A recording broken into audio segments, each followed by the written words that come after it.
तो प्यारे साथियों, स्वागत है आपका आज के इस वीडियो में। आज यार आपसे एक थोड़ी सी पहले मैं शिकायत कर रहा हूँ, फिर आगे बढ़ेंगे। बिल्कुल शिकायत ये है कि आप में से बहुत सारे लोग वीडियोस तो देखते हो, लेकिन यार लाइक, कमेंट, शेयर और वो तो छोड़ो, सब्सक्राइब तक नहीं कर रखा है। तो सब्सक्राइब तो करना बनता है ना यार। सब्सक्राइब करो, बेल आइकन को दबा दो, वहां से अपने दोस्तों के साथ शेयर वेयर कर दिया करो। खाली स्वार्थपना केवल तुम सीखोगे बस हैं। चलो, उसके अलावा जो बात थी, टेस्ट में पार्टिसिपेट कर सकते हो आप सब जने। टेलीग्राम चैनल को ज्वाइन कर सकते हो, सारी इंफॉर्मेशन आपको वहां पर मिल जाएगी, जो भी अपडेट्स होगी चैनल से रिलेटेड। ठीक है, बस हो गई मेरी शिकायत। आ जाओ, आज अपना टॉपिक है धातुओं की प्राप्ति।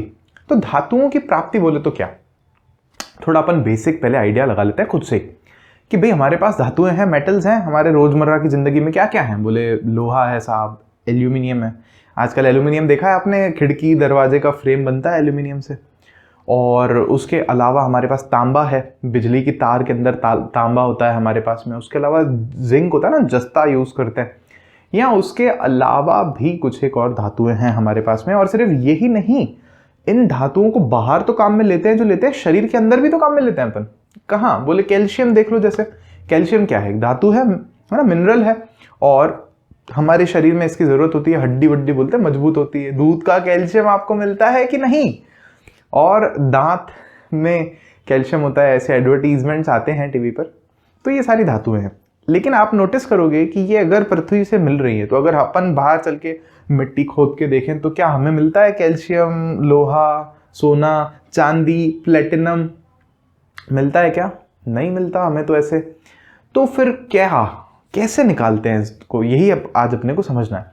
और उसमें से भी एक बेसिक आइडिया अपन पहले ही ले लेते हैं कि अपन बचपन में क्या करते थे, आपको सबको ध्यान होगा, वो चुंबक लेके और मिट्टी में ऐसे घुमाते हैं, तो जो मटेरियल होता है जो लोहे की तरफ, चुंबक की तरफ अट्रैक्ट होता है, जैसे कि लोहा खुद, तो वो सारे इकट्ठे हो जाते हैं। तो इस तरह से हम लोग धातुओं का निष्कर्षण करते हैं, या मेटलर्जी इस ब्रांच को बोलते हैं हम लोग केमिस्ट्री की, जिसमें हम धातुओं को क्या करते हैं, मेटल्स को शुद्ध रूप में प्राप्त करने की कोशिश करते हैं।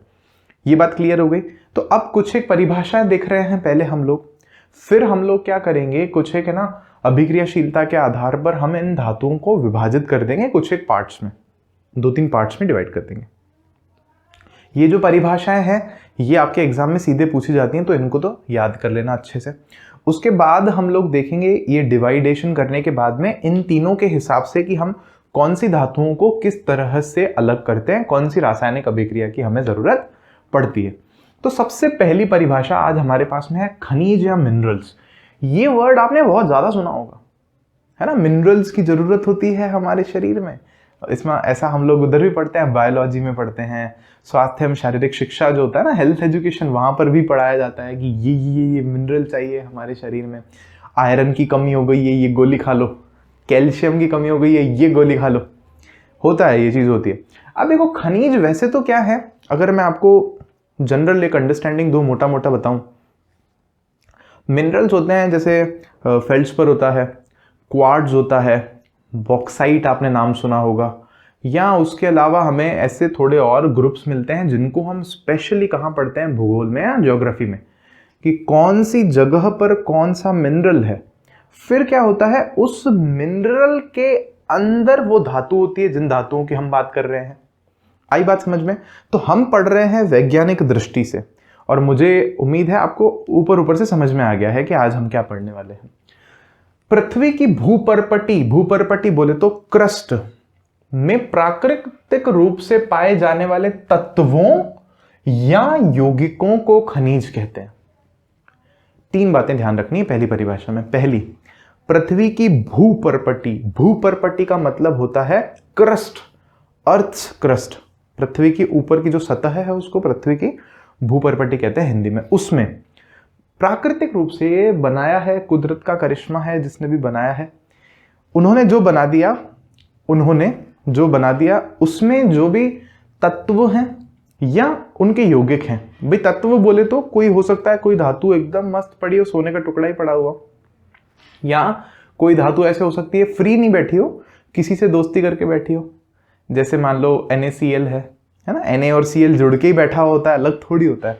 या किसी का हमारे पास में और कोई यौगिक है, किसी का सल्फाइड है, किसी का ऑक्साइड है, किसी का कार्बोनेट है, तो अगर वो प्राकृतिक रूप में है ना पृथ्वी की उसमें क्रस्ट में ऊपरी सतह में भूपर्पटी में, तो उसी को हम लोग क्या बोल रहे हैं, खनिज बोलते हैं, मिनरल बोलते हैं। दिल पे छाप लो। दूसरी परिभाषा अयस्क, या इसको बोलते हैं ओर। तो समझो भाई क्या होता है, जैसे हमारे घर में भी जमीन तो है ही, बाहर खेत में भी है, सड़क पे भी है, पार्क में भी है, कहीं पर भी। तो आपको पता चला अच्छा सोना चांदी भी जमीन जैसे निकलता है, तो एक काम करते हैं ना, गेती पावड़ा लेके खोद देते हैं जमीन को, फिर सोना निकाल लेंगे सारा, उसको बेच देंगे, माला माल हो जाएंगे। ऐसे नहीं होता ना? क्यों नहीं होता, समझो इस बात को। क्या है, पृथ्वी पर कुछ एक जगहें हैं जहां पर हम लोग खदानें बनाते हैं स्पेशल, आपको ध्यान होगा वो जेसीबी वगैरह वहां चलती रहती हैं, ट्रक के ट्रक भर करके वहां पर वो लोग खुदाइयाँ करते हैं, फिर उसमें से मिट्टी उट्टी निकालते हैं सारी, फिर उसमें से वो जो है धातुओं को अलग करते हैं। सही बात है। ये चीज़ अगर हम हमारे घर पे करने बैठेंगे ना, तो पता है क्या होगा, पता चला कि हम बहुत बड़े बड़े खड्डे कर दिए ज़मीन में। मान लो हमें सोना चांदी मिल भी गया, मान लो थोड़ा लोहा मिल गया, थोड़ा हमें सोना मिल गया, थोड़ा हमें चांदी मिल गया, लेकिन उसका अमाउंट कितना होगा? बोला भैया 5 ग्राम। बोले खर्चा कितना आ गया खुदाई का? बोला भैया 20 लाख रुपए आ चुका है। या 20 लाख तो चलो छोड़ो, बहुत बड़ा अमाउंट हो गया, मान लो 2 लाख रुपए खर्चा हो गया। आपको जो चीज निकाली आपने वो मान लो 40,000 की है, तो ये तो बेवकूफी वाली बात हो गई। तो और या अयस्क क्या चीज है कि कभी कभार क्या होता है, पृथ्वी की कुछ एक खास जगहों पर, स्पेसिफिक लोकेशंस पर जो खनिज होते हैं ना, वो बहुत ज्यादा मात्रा में होते हैं। कोई एक विशिष्ट मान लो खनिज है, वो बहुत ज्यादा मात्रा में, कि अगर वहां खोदेंगे ना तो बहुत सारा लोहा मिल जाएगा, या बहुत सारा एल्यूमिनियम मिल जाएगा, या बहुत सारा सोना या चांदी मिल जाएगा। तो ऐसे खनिज जिनको पृथ्वी की सतह से निकालना हमारे लिए फायदे वाला होता है, लाभकारी होता है, पैसा पैसा हो जाता है, उन खनिजों को ही हमने क्या बोलते हैं, सॉरी,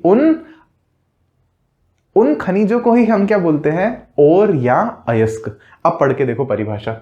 पृथ्वी की भूपर्पटी में कुछ स्थानों पर खनिजों में कोई विशेष धातु काफी मात्रा में होती है, कोई धातु काफी मात्रा में होती है जिसे निकालना लाभकारी होता है। इन खनिजों को क्या बोलते हैं, अयस्क या और बोलते हैं। क्लियर है बात? अब सुनना, यहां आपको एक बात समझ में आई कि भाई यौगिक हो सकता है, कोई तत्व है, कोई हो सकता है तत्व शुद्ध अवस्था में हो, और ये भी हो सकता है कि कोई तत्व जो है वो यौगिक हो, शुद्ध अवस्था में ना हो, जैसे कोई ऑक्साइड हो, कोई सल्फाइड हो, कोई कार्बोनेट हो, ये चीजें संभव है।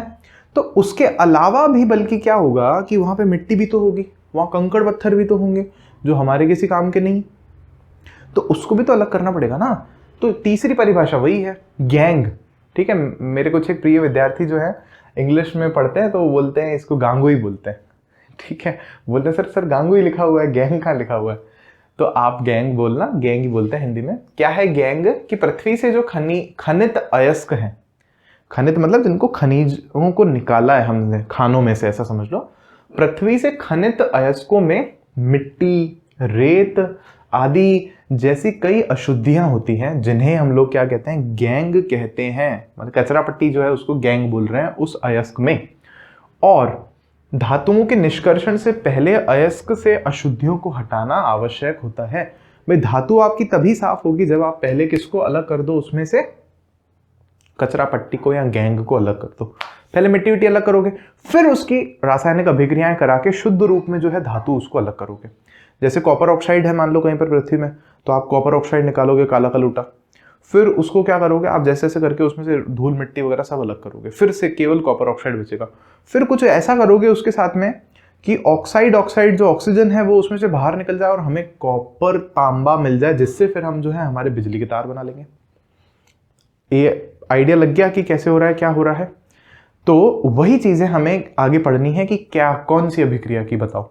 तो उसको समझने से पहले हमें एक चीज समझनी पड़ेगी कि जो हमने अभी तक सक्रियता श्रेणी पढ़ी है, या जिसको हम लोग रिएक्टिविटी सीरीज बोल रहे हैं, उसको हमने क्या किया है, 3 भागों में डिवाइड कर दिया है। किस आधार पर डिवाइड किया है हमने? अभिक्रियाशीलता के आधार पर। जैसे उसमें सबसे ऊपर जो धातुएं आ रही हैं, मेटल्स जो आ रही हैं, वो सबसे ज्यादा क्रियाशील है। कौन सी? सोडियम हो गया, पोटेशियम हो गया, कैल्शियम हो गया, मैग्नीशियम हो गया, एल्यूमिनियम हो गया। ये बहुत ज़्यादा अभिक्रियाशील धातु है। तो एक ग्रुप इनका बना दिया कि फट से जाके अभिक्रिया करके जुड़ जाती। दूसरा ग्रुप जस्ट उनसे नीचे जो है उनका बना दिया, जिनको हम क्या बोल रहे हैं, मध्यम अभिक्रियाशीलता वाली धातुएं। कौन सी हो गई, बोला आयरन हो गया, है ना, जिंक हो गया, लेड हो गया। तो इनको हमने मध्यम अभिक्रियाशीलता वाली धातुएं। बोले यार ये ना बहुत तेज अभिक्रिया भी नहीं करती, लेकिन बहुत धीरे भी नहीं करती, या नहीं करे ऐसा भी नहीं है, करती तो है। तो इनका एक अलग ग्रुप बना दिया। तीसरा जो सबसे नीचे हमें मिलती है अभिक्रियाशीलता के आधार पर सक्रियता श्रेणी में धातु है, वो कौन सी है? तो हमने कहा अरे सोना, चांदी, प्लेटिनम। बोले तो अभिक्रिया ही नहीं करती, बहुत कम अभिक्रिया करती है किसी और से तत्व से, बहुत कम यौगिक बनाती है, ऐसा बोला हमने। उनका एक अलग ग्रुप बना दिया। क्यों ग्रुप बनाया? क्योंकि इन हर एक ग्रुप में से धातु को अलग करने की जो प्रक्रिया है वो सेम होगी। समझ में आई बात? अब पहली अपन ने यहां लिखी है निम्न अभिक्रियाशील धातुएं। तो देखो निम्न अभिक्रियाशील धातुएं बोले तो ये धातुएं अधिकतर स्वतंत्र अवस्था में मिलती है, अपने को फ्री स्टेट में मिलती है। अब फ्री स्टेट आती तो आपके दिमाग में एक चीज आ जानी चाहिए, सोना चांदी। ठीक है, कौन सी देखो यहाँ उदाहरण भी लिख दिया अपन ने, सोना, चांदी, प्लेटिनम और कॉपर। और कहाँ मिल रही है? सक्रियता श्रेणी में नीचे, निम्न अभिक्रियाशील सबसे नीचे वाली। और अब यहां पर एक छोटी सी बात है, ये समझना आप, हम कोई भी स्टेटमेंट दे रहे हैं ना यहाँ पे, तो वो एब्सोल्यूट नहीं है। मतलब मैं ऐसा नहीं कह रहा हूं ऐसा होगा तो केवल ऐसा ही होगा, बस दुनिया की कोई ताकत इसको नहीं बदल सकती, ऐसा विचार आपको दिमाग में नहीं रखना है। क्यों मैंने बोला ऐसा? कि ये धातुएं जो हैं अधिकतर स्वतंत्र अवस्था में मिलती हैं। कुछ एक अपवाद भी है ना, एक्सेप्शंस भी हैं।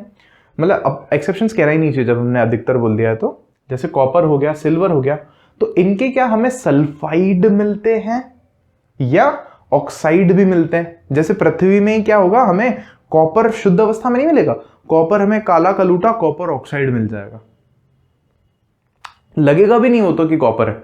और उसके अलावा जैसे सिल्वर है हमारे पास में, तो ये भी हो सकता है किसी के साथ जुड़ा हुआ हो, है ना। कॉपर का ऑक्साइड मिल सकता है, कॉपर के ही सल्फाइड भी मिल सकते हैं, Cu2S अभी अपन देखेंगे। और सिर्फ यही नहीं, कॉपर के सल्फर के साथ में अलग अलग बंध बनते हैं, अलग अलग फॉर्मूला भी होते हैं, लेकिन हमारी किताब में जो दे रखा है अपन वो पढ़ लेंगे। आई बात समझ में आपको ये? तो यहां पर हमने ये भी मेंशन कर दिया कि ऑक्साइड और सल्फाइड के अयस्क के रूप में भी ये हमें संयुक्त अवस्था में प्राप्त होते हैं। फिर उसके बाद में दूसरा हम देख रहे हैं मध्यम अभिक्रियाशील धातुएं। मध्यम जो बीच में आ रही होंगी ना सक्रियता श्रेणी के, उसमें कौन सी हैं? मुख्यतः हमारे पास है क्या, ऑक्साइड है उनके, सल्फाइड है, एक चीज और ऐड हो रही है यहाँ पे, और वो क्या है, कार्बोनेट। और इन धातुओं के उदाहरण तो मैं आपको पहले ही बता चुका हूं, जिंक, लेड और आयरन। कहने का मतलब ये है, हो सकता है हमें पृथ्वी में जिंक का कार्बोनेट मिल जाए, जिंक और CO3 मतलब उसमें जुड़ा हुआ हो, फिर उसमें से हम जिंक अलग कर रहे हो। या हो सकता है हमें किसी और का जो है सल्फाइड मिल जाए, या हो सकता है कि इनका हमें जो है ऑक्साइड मिल जाए, फिर हम उसके ऑक्साइड को साफ करके उसको अलग करके निकाल रहे हो धातु को। तो ये देखेंगे अभी अपन। पहले इस बोर्ड पे जो भी लिखा है वो लिख लो। मैं 5 सेकंड के लिए हट रहा हूं यहां से, फिर बढ़ते हैं आगे।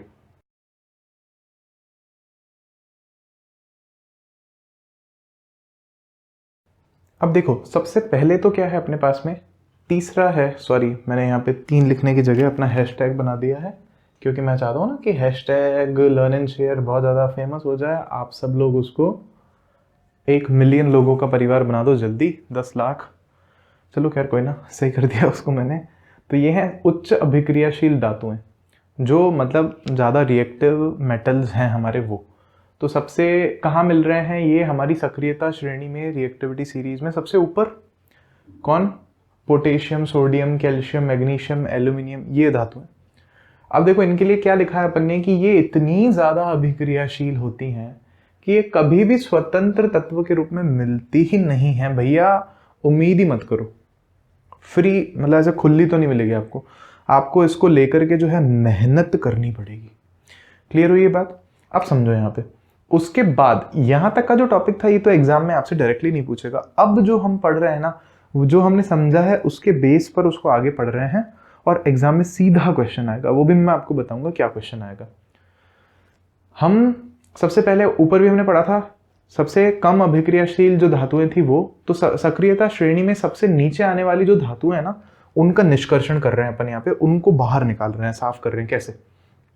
2 उदाहरण हमें दे रखे हैं, दोनों आपको याद ही कर लेना, मतलब जो भी दे रखा है ना अपने को वो आपको बिना ज़्यादा दिमाग लगाए याद कर लेना।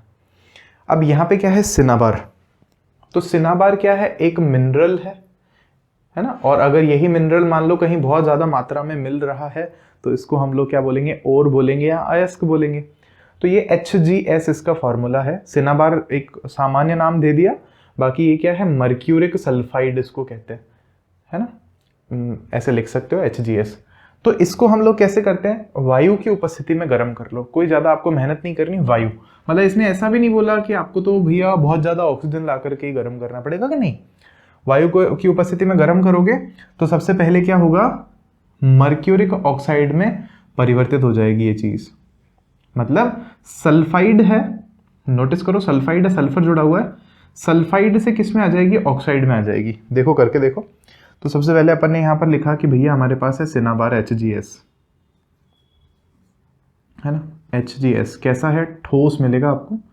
इसको हमने वायु की उपस्थिति में, तो ये लगा दो ऑक्सीजन गैस, और क्या किया हमने? इसको गर्म किया है। तो भैया ताप कर देते हैं ना इसको, तापन, हीटिंग, हीट कर दिया। अभी क्या होगा? इसने खुद ही बोला है मर्क्यूरिक ऑक्साइड में ये चीज़ बदल जाएगी। तो मर्क्यूरिक ऑक्साइड बोले तो Hg, और हमारे पास में आ जाएगा O, मर्क्यूरिक ऑक्साइड। जैसे सल्फर है वैसे ही ऑक्सीजन को भी ट्रीट करो। यहाँ ऑक्सीजन को जैसे अपन बात करते हैं वैसे सल्फर। क्यों? क्योंकि वो जो हमारी पीरियोडिक टेबल है, आवर्त सारणी है, उसमें आप नोटिस करोगे ना तो ऊपर आता है ऑक्सीजन, फिर आता है सल्फर, फिर आता है Fe करके, फिर आता है Te करके। तो ये सेम है ना प्रॉपर्टी इन दोनों की। तो जिस तरह से ऑक्सीजन बॉन्ड बनाती है उसी तरह से सल्फर भी बनाएगा।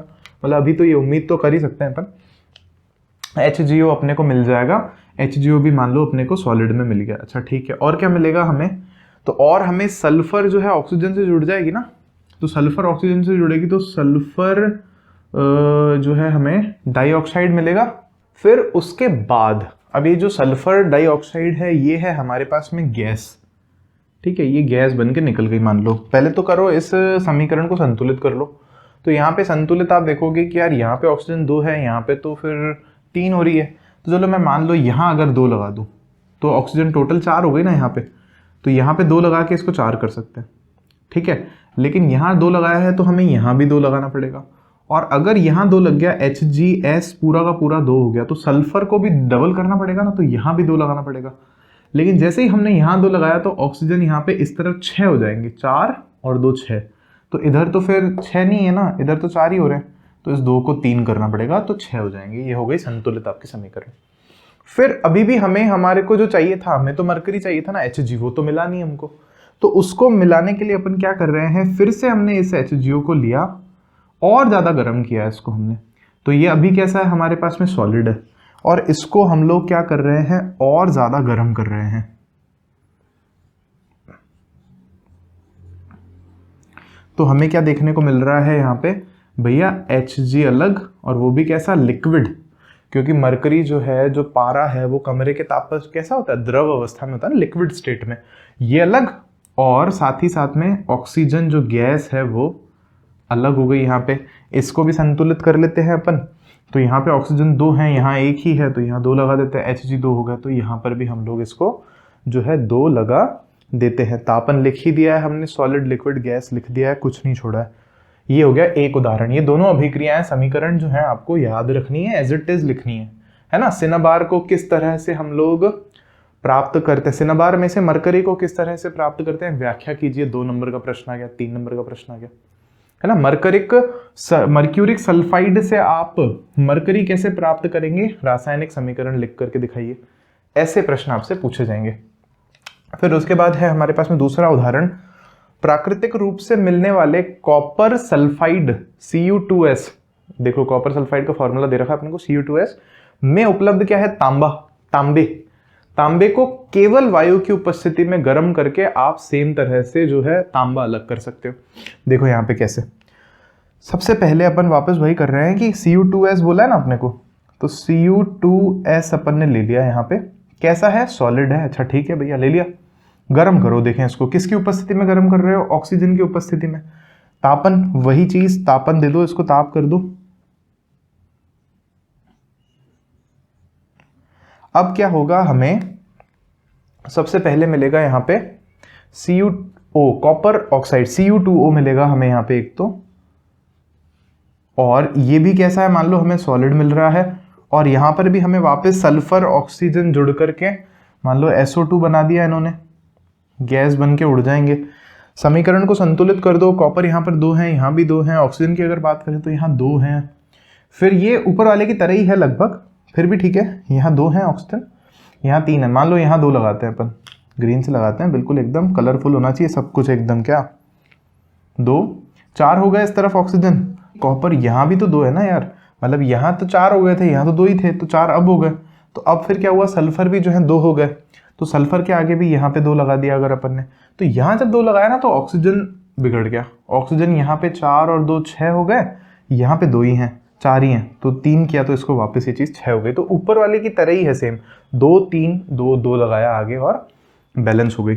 सेम अब क्या करेंगे, कॉपर ऑक्साइड को लेंगे फिर से अपन, यहाँ थोड़ा चेंज है, ये सॉलिड है आपका, ठीक है, इसको अभी भी हम कर तो तापन ही रहे हैं, लेकिन इसको तो हमने क्या डायरेक्ट ही गर्म कर रहे थे, लेकिन यहाँ थोड़ा चेंज है। वो चेंज क्या है कि ये जो कॉपर है ना, सॉरी कॉपर ऑक्साइड है, यहाँ पे कॉपर ऑक्साइड जो है ये अब गर्म होगा किसकी उपस्थिति में, किसके साथ साथ में, कॉपर सल्फाइड के साथ में, और ये क्या है हमारा सॉलिड है, तो देखो उससे हमें थोड़ा फायदा मिलेगा। और वो फायदा क्या है, यहाँ पर क्या होगा, कॉपर तो अलग हो जाएगा और आप नोटिस करोगे कि सल्फर और ऑक्सीजन जुड़ करके SO2 बना लेंगे, SO2 गैस बन जाएगी। और इसको अगर अपन संतुलित कर दें तो यहाँ पे कॉपर कितने हैं, 4 हैं, यहाँ पे 1 ही है, तो 4 लगा सकते हैं यहाँ पे। अगर अपन ऑक्सीजन की बात करें तो यहाँ पे 1 ही ऑक्सीजन है, वहाँ 2 हैं, तो यहाँ हमें 2 लगाना पड़ेगा, तो यहाँ 2 हो गई, वहाँ 2 हैं, लेकिन यहाँ 2 लगाते ही क्या गड़बड़ हो गई, यहाँ पे कॉपर इस तरफ फिर 6 हो जाएंगे, तो यहाँ पे 4 से काम नहीं चलेगा, अपने को 6 करना पड़ेगा 4 को। और बाकी अगर अपन देखेंगे तो सल्फर तो 1 ही है, ऑक्सीजन की बात करेंगे तो ऑक्सीजन 2 ही है, संतुलित है समीकरण। तो यहाँ क्या हुआ कि हमने, मतलब जैसे आप समझो कॉपर सल्फाइड है आपके साथ में बहुत सारा, और उसको आप गर्म कर रहे हो, तो जब आप गर्म कर रहे हो तो मान लो थोड़ा जो गर्म हो गया उससे क्या बन गया, कॉपर ऑक्साइड बन गया, लेकिन अभी भी आप उसको गर्म कर रहे हो तो वो कॉपर ऑक्साइड बाकी जो अभी तक कॉपर सल्फाइड कन्वर्ट नहीं हुआ है कॉपर ऑक्साइड में, उसके साथ ही गर्म हो रहा होगा ना। और यहाँ पे हमें उस बात का क्या फायदा मिलता है कि दोनों चीज़ों की अभिक्रिया से सल्फर डाइऑक्साइड तो अलग हो ही जाता है और कॉपर हमारा अलग हो ही जाता है। तो देखो यहाँ एक बात आप समझने की कोशिश करना, हम काम वो करेंगे जिससे हमें फायदा हो, समझ में आ रही बात। हम ऐसा कुछ नहीं करेंगे कि मान लो 500 रुपए खर्च करके 100 रुपए की चीज लाएंगे, क्या 100 रुपए का कॉपर निकालेंगे क्या 500 रुपए खर्चा करके, नहीं करेंगे ना। तो कुछ भी ऐसे जुगाड़े तिकड़म करके बैठाएंगे जिससे हमें फायदा हो। तो चलो मैं हट रहा हूं, लिखो ये चीज, फिर बढ़ते हैं आगे।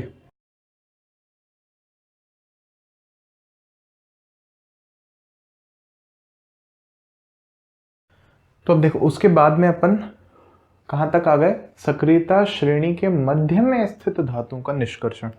फिर ऑब्वियस सी बात है इस टॉपिक के बाद में अपन देखेंगे कि सक्रियता श्रेणी में जो सबसे ऊपर धातुएं मौजूद हैं, जो सबसे ज्यादा अभिक्रियाशील धातु हैं, उनको कैसे निकाल रहे हैं, सिंपल यही चलने वाला है। तो यहाँ पे इसको देखो आप, मध्य में कौन कौन स्थित है, फिर से मैंने एक बार लिख दिया है ताकि आपको भी याद हो जाए। लोहा है, जिंक है, लेड है, कॉपर है, तो इनको अपन ने वहां लिख दिया। अभी देखो कॉपर ना नीचे आ रहा है थोड़ा, तो कभी इसको हम कह रहे हैं कि यार ये ज्यादा कम अभिक्रियाशील है, कभी कह रहे हैं मध्यम है। तो ये कोई हार्ड एंड फास्ट कोई ना कठोर वो नहीं है परिभाषा कि ये ही है एकदम तत्व जिसको आप लोग ज्यादा अभिक्रियाशील तत्व मानोगे, इसको नहीं मानोगे, क्योंकि ये भी परिस्थिति बदलती है, तापमान बदलता है, दाब बदलता है, पर्यावरण बदलता है, ये अभिक्रिया कर लेता है। तो ये बात आपको समझनी है यहाँ पे, ये किताब में जो लिखा है वही लिख रहे हैं अपन। तो फिर उसके बाद क्या है, प्रकृति में धातुएं अपन ने देखा था कैसे कैसे मिल रही हैं, सल्फाइड और कार्बोनेट में। इसके अलावा अपन ने ऑक्साइड भी लिखा था, है ना। तो अभी मेनली प्रायः ज्यादातर कैसे मिलती हैं, सल्फाइड में और ऑक्साइड में। फिर देखो सल्फाइड या कार्बोनेट की तुलना में एक बात होती है कि अगर हमारे पास में क्या हो, ऑक्साइड हो ना, तो हम ऑक्साइड में से उस धातु को ज्यादा आसानी से निकाल सकते हैं।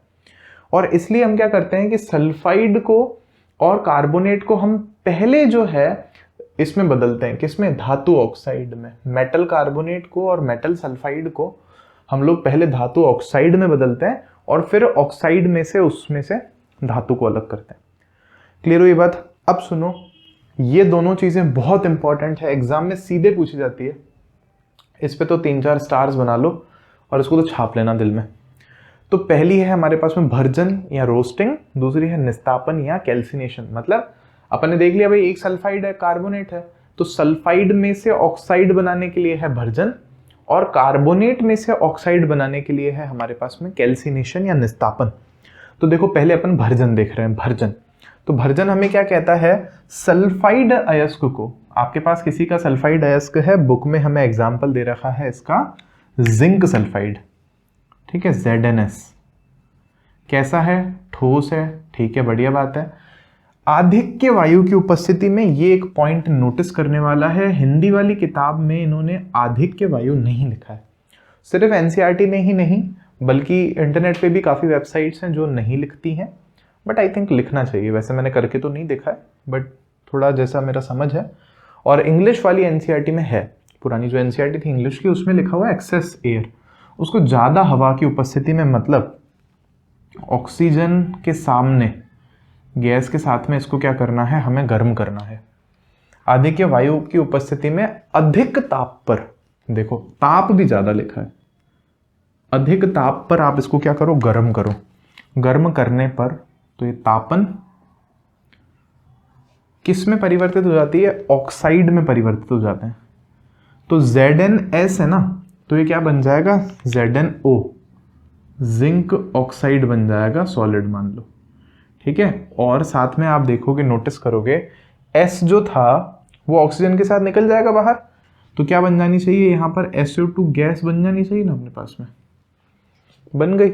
समीकरण को संतुलित करते हैं तो वही ऑक्सीजन यहाँ 3 है, मान लो यहाँ 2 लगाते हैं अपन ऑक्सीजन के संतुलन के लिए, तो अब क्या हुआ? जिंक 2 हो गए तो यहाँ 2 लगाना पड़ेगा, सल्फर भी 2 हो गए तो यहाँ फिर 2 लगाना पड़ेगा। लेकिन यहाँ पे ऑक्सीजन 4 हो गए, यहाँ पे 2, 6 हो गया उस तरफ टोटल ऑक्सीजन, तो इस तरफ टोटल ऑक्सीजन को 6 करने के लिए क्या करना पड़ेगा? यहाँ 3 लगाना पड़ेगा। हो गया बैलेंस। तो ये तो हो गया भर्जन। इस अभिक्रिया को हम लोग क्या बोलते हैं? इस प्रक्रिया को भर्जन कहते हैं, या क्या कहते हैं? रोस्टिंग। क्या है? वापस सुन लो, किसी धातु के सल्फाइड को, किसी धातु के सल्फाइड अयस्क को, सल्फाइड ओर को, किसी धातु के सल्फाइड ओर को, अयस्क को आधिक्य या अधिक वायु की उपस्थिति में अधिक ताप पर गर्म करने पर, अधिक वायु की उपस्थिति में अधिक ताप पर गर्म करने पर उस धातु का ऑक्साइड हमें प्राप्त होता है। इस प्रक्रिया को हम लोग क्या बोलते हैं? भर्जन कहते हैं। याद कर लेना इस बात को। तो अब यहां बस हमने कैल्सिनेशन में कितनी सी चेंज किया है कि कार्बोनेट अयस्क को, किसी धातु के कार्बोनेट अयस्क को सीमित वायु में, देखो चेंज है, यहां आधिक्य वायु है बहुत ज्यादा हवा में, यहां सीमित वायु में अधिक ताप पर गर्म करने पर, सीमित वायु में अधिक ताप पर गर्म करने पर ऑक्साइड में परिवर्तित हो जाता है, ठीक है। इस प्रक्रिया को हम लोग क्या बोलते हैं? निस्तापन या कैल्सिनेशन। तो कैसे? जैसे मान लो है हमारे पास में जिंक कार्बोनेट, ZnCO3 सॉलिड है हमारे पास में, बिल्कुल सही बात है। इसको हमें गर्म कर रहे हैं, क्योंकि वायु है हमारे पास में सीमित, तो हमें यहाँ पर ऑक्सीजन नहीं लिखनी है, बस सीधा लिखना है तापन।